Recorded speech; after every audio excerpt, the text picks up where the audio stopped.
వనపర్తి జిల్లా పెద్దమందరి మండలం మణిగిల్ల జిల్లా పరిషత్ పాఠశాలలో నిర్వహించిన అక్షర దీక్ష కార్యక్రమం ముగిసింది. విద్యతో పాటు విద్యార్థుల్లో సత్ప్రవర్తన, సన్మార్గం, విజయ లక్ష్యాన్ని నింపేలా వీడుతున్నగా ఈ దీక్ష కార్యక్రమం చేపట్టినట్లు విద్యాధికారి రవీందర్ తెలిపారు. దీక్ష ముగింపు కార్యక్రమానికి ఆయన ముఖ్య అతిథిగా హాజరయ్యారు. విద్యార్థుల్లో మంచి మార్పు కోసం సరికొత్త విధానాన్ని అనుసరిస్తూ ఉపాధ్యాయులు స్ఫూర్తిగా నిలిచారని ప్రశంసించారు.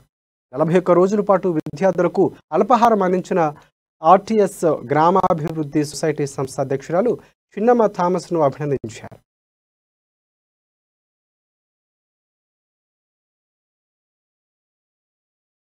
ఈ రకంగా సహకరించిన తల్లిదండ్రులకు అందరూ కూడా జిల్లా విద్యాశాఖ తరఫున నేను అభినందనలు తెలియజేస్తున్నాను. నాకు చెప్పిండు సార్ మేడం మాట్లాడుతూ చెప్పింది పొద్దున 5 గంటలకు సార్ వేసి కాళ్ళకు సూర్య నమస్కారాలు చేసి ధ్యానం చేయని ఆ తర్వాత పుస్తకం పట్టుకొని చదువుకుంటూ కూర్చుని చెప్పి చాలా సంతోషం. సో అంతేకాకుండా 7 గంటలకి 10th గ్రౌండ్ అంతా కూడా 142 మంది కూర్చొని చదువుకునే వాళ్ళు షెడ్యూల్ హౌస్ మెయింటైన్ చేసేవాళ్ళని చెప్పేసి మేడం గారి నివేదికలో నేను విన్నాను. చాలా సంతోషంగా ఉంది. ఎందుకంటే ఇట్లాంటి మార్పు ఎక్కడి నుంచి అక్కడ స్టార్ట్ కావాలి. అది ఈ మణిగిల నుంచి స్టార్ట్ కావడము కొన్ని విషయాలు మాట్లాడుకుంటే బాగా అనిపించదు, కానీ కొంచెం మనం డిస్కస్ చేద్దాం. దీక్ష అనేది వేసుకుంటారు, మాలను చాలా వేసుకుంటారు. వేసుకున్న తర్వాత అంటే మాల తీసిన తర్వాత మళ్ళా గతంలో పట్ట 41 రోజులు వెనకట్టి జీవితం ఎట్లా ఉందనే మరి ఈ రకంగా సహకరించిన తల్లిదండ్రులకు అందరూ కూడా జిల్లా విద్యాశాఖ తరఫున నేను అభినందనలు తెలియజేస్తున్నాను. నాకు చెప్పిండు సార్ మేడం మాట్లాడుతూ చెప్పింది పొద్దున 5 గంటలకు సార్ వేసి కాళ్ళకు సూర్య నమస్కారాలు చేసి ధ్యానం చేసుకొని ఆ తర్వాత పుస్తకం పట్టుకొని చదువుకుంటూ కూర్చుని చెప్పి చాలా సంతోషం. సో అంతేకాకుండా